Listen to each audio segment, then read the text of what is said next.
Bueno chicos, yo me presento nuevamente, soy Toxomedic y hoy vengo a presentarles un tema muy importante que es la acalación. Recuerden que este tema y las diapositivas las he hecho yo, es de mi propia autoría y la voy a dejar en un drive, la cual ustedes van a poder descargar en caso de que precisen o necesiten utilizar las diapositivas, ya sea para exponer o para cualquier uso, puesto que este está dirigido principalmente a estudiantes tanto de medicina, enfermería, como de otras áreas.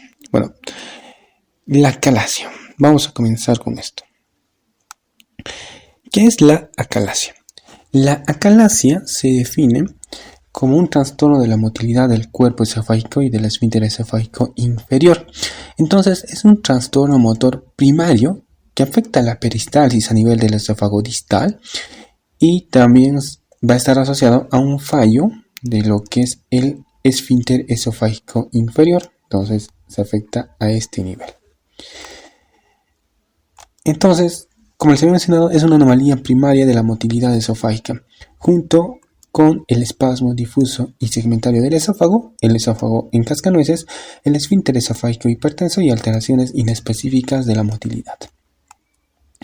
Además, existen algunas otras alteraciones secundarias que pueden causarnos un proceso parecido al de la acalasia, como son las enfermedades del colágeno vascular, la pseudoobstrucción intestinal idiopática, enfermedades neuromusculares y afecciones endocrinas y metastásicas.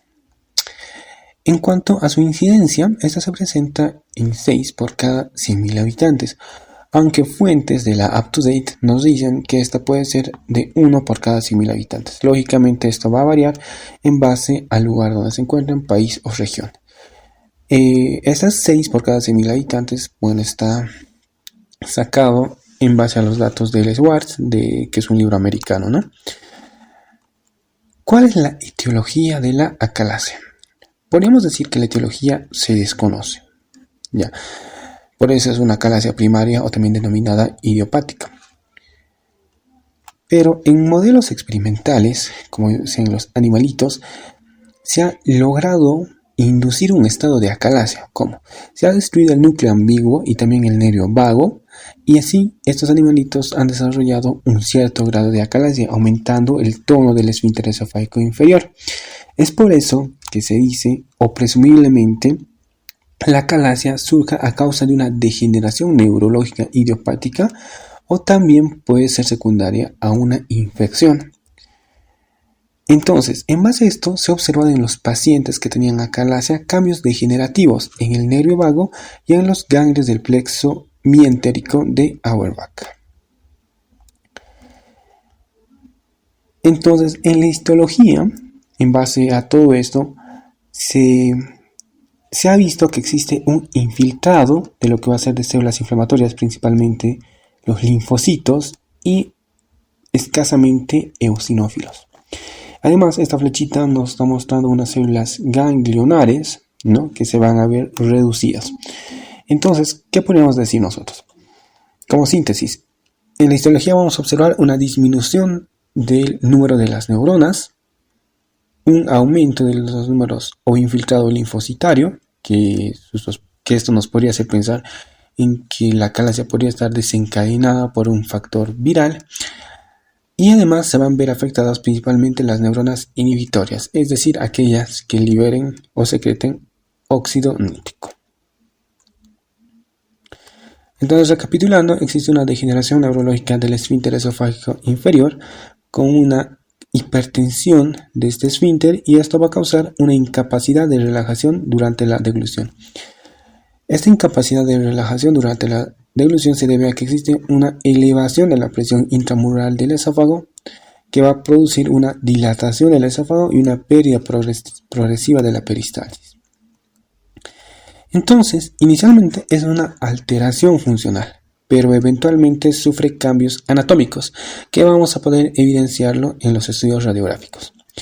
Entonces, por ejemplo, este es un esofagograma con vario, donde podemos observar que existe una dilatación del cuerpo del esófago. Además, una característica casi típica es que el estrecho distal se va estrechando cada vez, ¿no?, y nos da esta apariencia en pico de ave.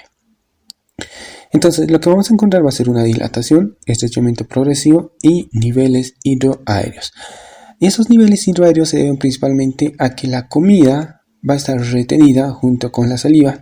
Además, que las bacterias van a ir fermentando poco a poco esta comida, y eso sumado al aire que se va a ir aglutinando, pues nos va a dar unos niveles hidroaéreos.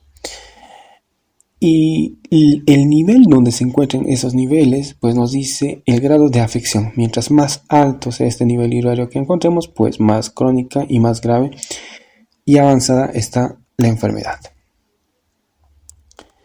En cuanto a la clínica, se dice que es de un comienzo insidioso, es de progresión gradual, dura generalmente 4,7 años hasta ser diagnosticada, y los síntomas pueden persistir por años antes de ser diagnosticada. ¿Y por qué se debe esto? Porque muchas veces suele confundirlas con otras patologías, ya sea que, por ejemplo, cuando nosotros deglutimos la comida, ya sea por un irritante, lo podemos confundir con una enfermedad por reflujo gastroesofágico. Entonces, por esto es que se tarda en diagnosticar la acalasia. Sin embargo, sus síntomas y signos que se han logrado presentar en este estudio ha sido disfagia para sólidos en un 91%, disfagia para líquidos en un 85% y regurgitación de los alimentos en un 76 a 91%. Asociado a un reflujo gastroesofágico y maniobras que realizan los pacientes para poder facilitar la deglución. ¿En qué consisten? En que el paciente inclina el cuello hacia atrás y además eleva los hombros, tratando de facilitar la deglución de los alimentos. Continuamos. Entonces, el enfoque diagnóstico ya debe sospecharse, o nos dice que debemos sospechar de acalasia en los siguientes pacientes. Primero, que tengan disfagia tanto para sólidos como para líquidos, que tenga una acidez estomacal que no responde a un ensayo con terapia de inhibidor de bomba de protones, o que existan alimentos retenidos en el esófago o en la endoscopia superior, y un aumento inusual de la resistencia al paso de un endoscopio a través de la unión esófago-gástrica. Sin embargo, para este enfoque diagnóstico se requiere estudios, que está principalmente en la manometría. En la manometría vamos a ver que existe una relajación incompleta del esfínter esofágico inferior, una ausencia de la peristalsis en el cuerpo del esófago. La presión del esfínter esofágico inferior puede ser menor o igual a 26 milímetros de mercurio y un incremento de las presiones basales intraesofágicas. La peristalsis generalmente se observa en los 2/3 distales del esófago. Bueno, entonces vamos a ir avanzando un poco, y gracias a esta manometría esofágica, que actualmente utiliza la manometría esofágica de alta resolución, se ha llegado a una clasificación. Y esta clasificación está en 3 en base a la clasificación de Chicago. Muy bien, el de tipo 1 o clásica. La característica principal es que existe aperistalsis sin actividad contráctil y ausencia de relajación del esfínter esofágico inferior. Existe poca compartimentalización de las presiones en el esófago, y el esófago normalmente suele estar dilatado. El de tipo 2 o acalasia con compresión. En el de tipo 2 existe una presurización panesofágica, es decir, que afecta a todo el esófago, ¿ya? Existe compartimentalización de presiones en un esófago que no está dilatado, y puede existir más bien un acortamiento del esófago. Y en el de tipo 3, ¿ya?, o acalasia espástica, está asociada a una onda no propulsiva de gran amplitud que afecta a todo el cuerpo del esófago. Ahora, ¿cuál es la importancia de esta clasificación? Está principalmente o radica en el interés pronóstico, es decir, que el de tipo 1 responde mejor a una miotomía, el de tipo 2 responde a cualquier forma de tratamiento, y el de tipo 3 tiene una respuesta pobre al tratamiento, ya sea quirúrgico o con dilatación.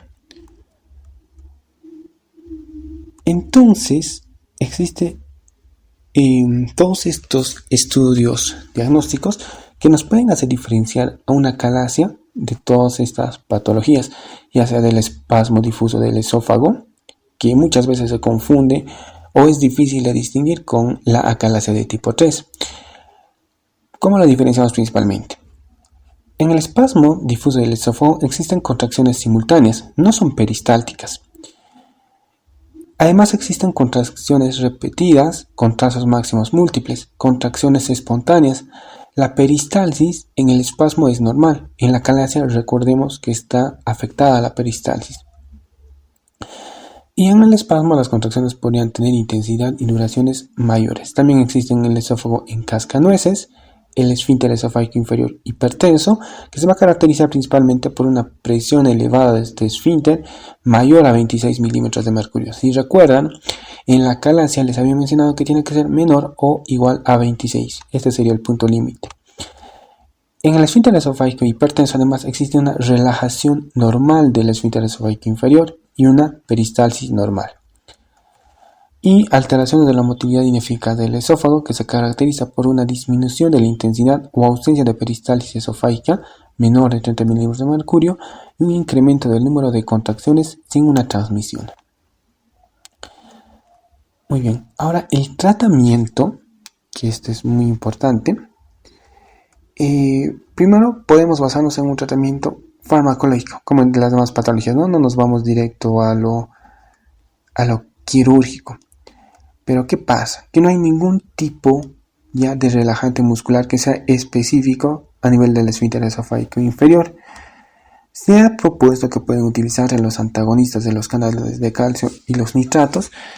Sin embargo, existen sus resultados son pobres y a la larga suelen recidivar.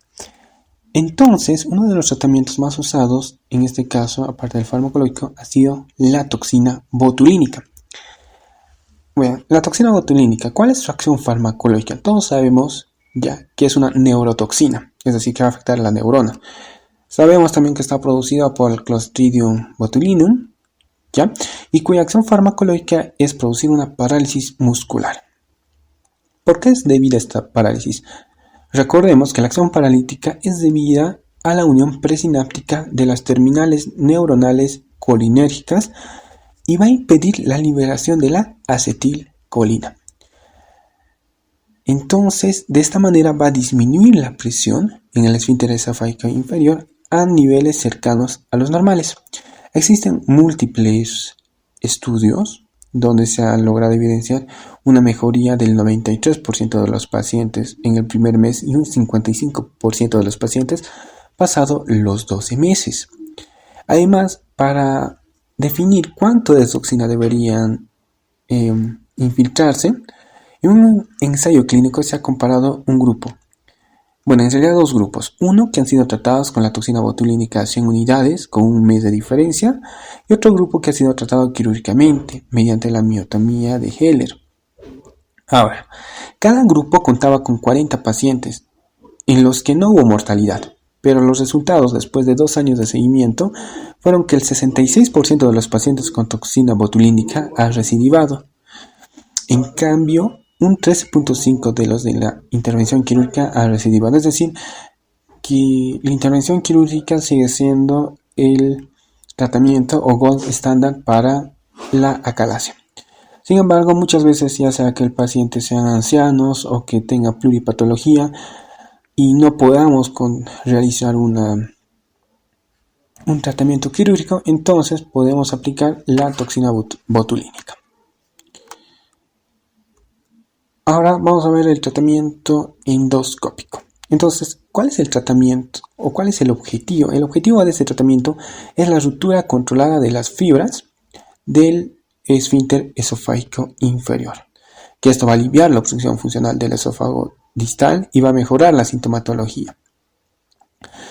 Durante las últimas décadas se han producido un avance en este tipo de dilatadores. Actualmente ya son controlados por presión, que son los más utilizados, como el Rigiflex, por ejemplo. Bueno, ¿en qué consiste este procedimiento con el endoscopio? ¿Ya?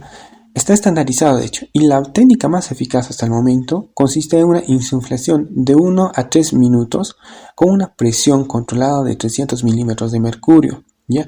Y esta va a permitir reducir la presión basal de este esfínter esofágico inferior a menos de 10 milímetros de mercurio, o al menos busca reducir un 50% de la presión predilatación. Sin embargo, al ser un procedimiento traumático, existen complicaciones. Está presentada perforación esofágica en un 1 a 8%. Esta se localiza principalmente por encima del cardiac, en la porción posterolateral izquierda, en el triángulo de Boer-Happ. Y se ha presentado un reflujo gastroesofágico de un 1 a 7% de los pacientes, y también se ha producido una esofagitis. El otro tratamiento es el tratamiento ya quirúrgico, que ha sido descrita inicialmente por Ernest Heller en el año 1913. Incluye una miotomía anterior y otra posterior, y eventualmente fue modificándose. El objetivo del tratamiento quirúrgico es eliminar la obstrucción funcional.